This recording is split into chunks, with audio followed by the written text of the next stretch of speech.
Hi friends, ఈరోజు నేను చాలా సింపుల్గా ఇంట్లో త్వరగా చేయగలిగే టేస్టీ క్యారెట్ రైస్ తీసుకొచ్చాను.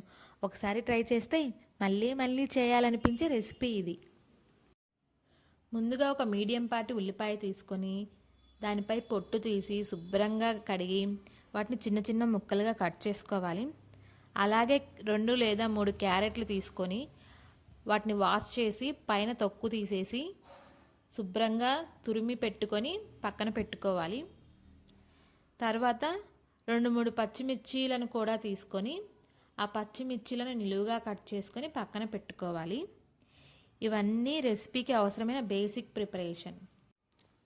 స్టవ్ ఆన్ చేసి కడాయి పెట్టుకొని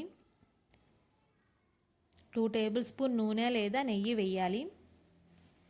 అది వేడయ్యాక 2 బిర్యానీ ఆకులు, 2 యాలుకలు, 2 లవంగం, ఒక చెక్క, కొన్ని జీడిపప్పు వేసి జీడిపప్పు ఎర్రగా వచ్చేంత వరకు వేయించుకోవాలి.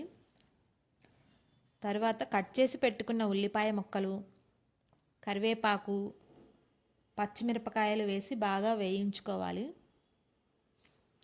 ఇవి బాగా వేగిన తర్వాత అందులో మనం తురుము పట్టుకున్న క్యారెట్ తురుము వేసుకొని వేయించాలి. అందులో రుచికి సరిపడా సాల్ట్, చిటికెడు పసుపు కూడా వేసి బాగా వేయించుకోవాలి.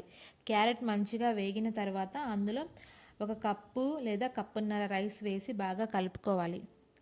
ఇది కలుపుకున్న తర్వాత మాత్రమే కొబ్బరి పొడి కొంచెం వేసి అందులో కొంచెం కొత్తిమీర వేసి మళ్ళీ కలుపుకోవాలి. అంతే ఫ్రెండ్స్, ఎంతో ఈజీగా క్యారెట్ రైస్ చేసుకోవచ్చు. ఇది చిన్నపిల్లల నుంచి పెద్దల వరకు ఎంతో ఇష్టంగా తినగలిగే రెసిపీ ఇది. ఇది హెల్త్కి కూడా చాలా అంటే చాలా మంచిది. ఈ క్యారెట్ రెసిపీని చాలా ఈజీగా చేసుకోవచ్చు. ఒకసారి ట్రై చేసి ఎలా వచ్చిందో కామెంట్ చేయండి.